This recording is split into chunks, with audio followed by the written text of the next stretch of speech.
حضرت سیدنا ربیع بن سلیمان فرماتے ہیں ہم دونوں بھائی ایک قافلے کے ساتھ حج کے لیے روانہ ہوئے.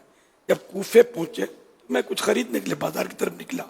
راہ میں یہ عجیب منظر دیکھا کہ ویران سی جگہ پر ایک مردار مرا ہوا جانور پڑا تھا اور ایک مفلوق الحال عورت چاقو سے اس کے گوشت کے ٹکڑے کاٹ کاٹ کر ایک ٹوکری میں رکھ رہی تھی. میں نے خیال کیا کہ یہ مردار گوشت لیے جا رہی ہے, اس پر خاموش نہیں رہنا چاہیے. ممکن ہے کہ یہ کوئی بھٹیارن ہو کہ یہی پکا کر لوگوں کو کھلا دے. میں چپکے سے اس کے پیچھے ہو لیا. وہ عورت ایک مکان پر آ کر رکی اور دروازہ کھٹکھٹایا. اندر سے آواز آئی, کون؟ اس نے کہا کھولو, میں یہ بدحال ہوں. دروازہ کھلا اور اس میں سے 4 لڑکیاں آئیں جن سے بدحالی اور مصیبت کے آثار ظاہر ہو رہے تھے. اس عورت نے اندر جا کر وہ ٹوکری ان لڑکیوں کے سامنے رکھ دی اور روتے ہوئے کہا اس کو پکا لو اور اللہ پاک کا شکر ادا کرو. اللہ پاک کا اپنے بندوں پر اختیار ہے, لوگوں کے دل اسی کے قبضے میں. وہ لڑکیاں اس گوشت کو کاٹ کاٹ کر آگ پر بھوننے لگیں. مجھے دلی طور پر رنج ہوا. میں نے باہر سے آواز دی, اے اللہ کی بندی, خدا کے لیے اس کو نہ کھانا. وہ بولی تو کون ہے؟ میں نے کہا میں ایک پردیسی شخص ہوں. بولی اے پردیسی, یعنی اے مسافر, ہم خود ہی مقدر کے قیدی ہیں. 3 سال سے ہمارا کوئی معین و مددگار نہیں. اب تو ہم سے کیا چاہتا ہے؟ میں نے کہا مجوسیوں کے ایک فرقے کے سوا کسی مذہب میں مردار کا کھانا جائز نہیں. وہ بولی ہم خاندان نبوت کے شریف سید ہیں. ان لڑکیوں کا باپ بڑا نیک آدمی تھا, وہ اپنے ہی جیسوں سے ان کا نکاح کرنا چاہتا تھا. اس کی نوبت نہ آئی اور اس کا انتقال ہو گیا. جو ترکہ یعنی ورثہ اس نے چھوڑا تھا وہ ختم ہو گیا. ہمیں معلوم ہے کہ مردار کھانا جائز نہیں, لیکن حالت اضطرار میں جائز ہو جاتا ہے, اور ہمارا تو 4 دن کا واقعہ ہے. حالت اضطرار کے تعلق سے بہار شریعت جلد 3 پیج نمبر 373 پر ہے. اضطرار کی حالت میں یعنی جب کہ جان جانے کا اندیشہ ہے اور حلال چیز کھانے کے لیے نہیں ملتی تو حرام چیز یا مردار یا دوسرے کی چیز کھا کر اپنی جان بچائے. اور ان چیزوں کے کھا لینے پر اس صورت میں مواخذہ نہیں, یعنی آخرت میں کوئی پوچھ گچھ نہیں, بلکہ نہ کھا کر مر جانے میں مواخذہ یعنی پوچھ گچھ ہے. اگرچہ پرائی چیز کھانے میں تاوان دینا ہوگا. پیاس سے ہلاک ہونے کا اندیشہ ہے تو کسی چیز کو پی کر اپنے آپ کو ہلاکت سے بچانا فرض ہے. پانی نہیں ہے اور شراب موجود ہے اور معلوم ہے کہ اس کے پی لینے میں جان بچ جائے گی, تو اتنی پی لے جس سے یہ اندیشہ یعنی یہ خطرہ جاتا رہے. یا یہ ذہن میں رہے کہ یہ بیماری میں شراب پینا جائز نہیں ہے. کوئی بولے کہ جان کا خطرہ ہے, یہاں جائز نہیں ہوگی. یعنی کہ بھوک اور پیاس میں یقینی ہے کہ کھائے گا نہیں, پانی نہیں پیے گا تو مر جائے گا. اب جان بچانے کے لیے یہ کرنا ہوگا. تو ربیع بن سلیمان کہتے ہیں کہ خاندان سادات کے دردناک حالات سن کر مجھے رونا آ گیا اور میں انتہائی بے چینی کے ساتھ وہاں سے واپس ہوا. میں نے بھائی کے پاس آ کر کہا کہ میرا ارادہ حج کا نہیں ہے. اس نے مجھے بہت سمجھایا اور حج کے فضائل بتائے کہ حاجی ایسی حالت میں لوٹتا ہے کہ اس پر کوئی گناہ نہیں رہتا وغیرہ وغیرہ. مگر میں نے با اصرار اپنے کپڑے, احرام کی چادریں, وہ جو سامان میرے ساتھ تھا جس میں 600 درہم نقد بھی تھے, سب لے کر چل دیا.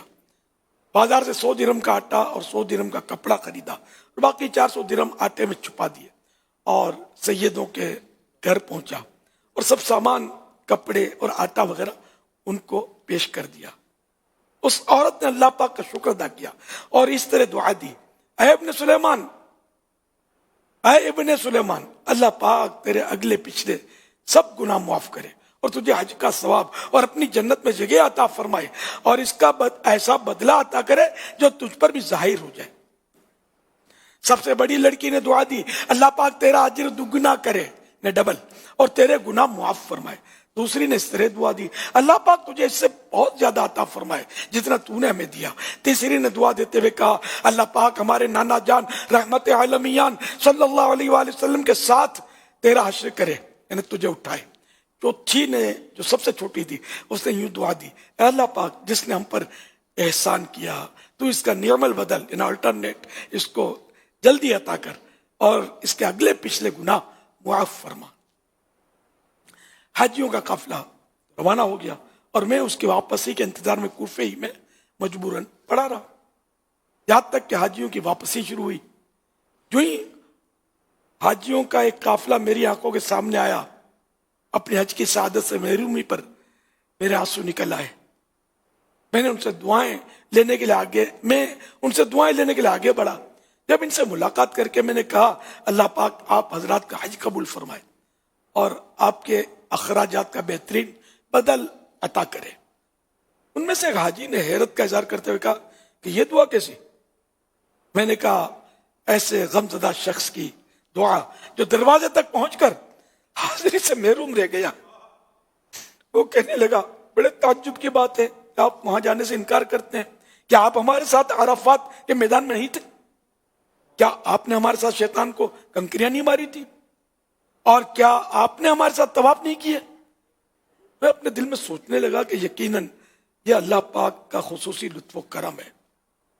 اتنے میں میرے شہر کے حاجیوں کا قافلہ بھی آ پہنچا۔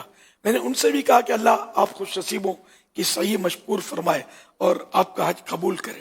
وہ بھی حیران ہو کر کہنے لگے آپ کو ہو کیا گیا ہے؟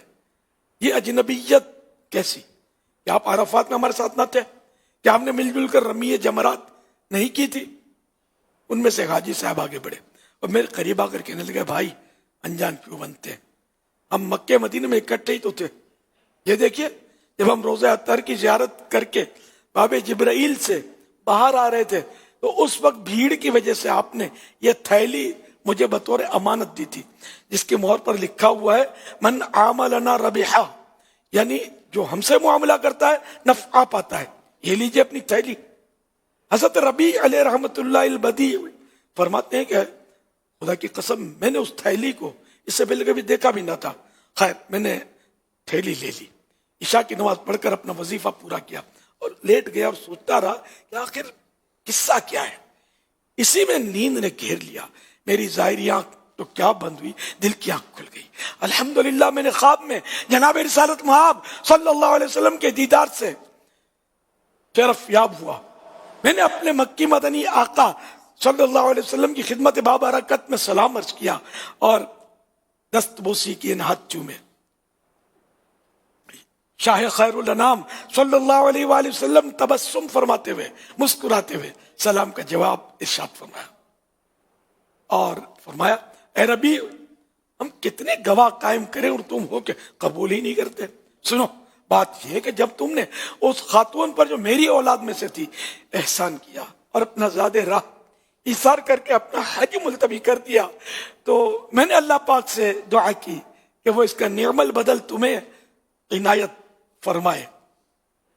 تو اللہ پاک نے ایک فرشتہ تمہاری صورت پر پیدا فرمایا اور حکم دیا کہ وہ قیامت تک ہر سال تمہاری طرف سے حج کیا کرے۔ نیز دنیا میں تمہیں یہ عوض یعنی بدلہ دیا کہ 600 درہم کے بدلے 600 دینار یعنی 600 سونے کی اشرفیاں عطا فرمائے۔ تم اپنی آنکھ ٹھنڈی رکھو۔ پھر حضور صلی اللہ علیہ وسلم نے تھیلی کی مہر سیل پر لکھے ہوئے مبارک الفاظ ارشاد فرمائے من عاملنا ربیحا، یعنی جو ہم سے معاملہ کرتا ہے نفع پاتا ہے۔ حضرت ربیع رحمت اللہ علیہ فرماتے ہیں کہ جب میں سو کر اٹھا اور اس تھیلی کو کھولا تو واقعی اس میں 600 سونے کی اشرفیاں تھیں۔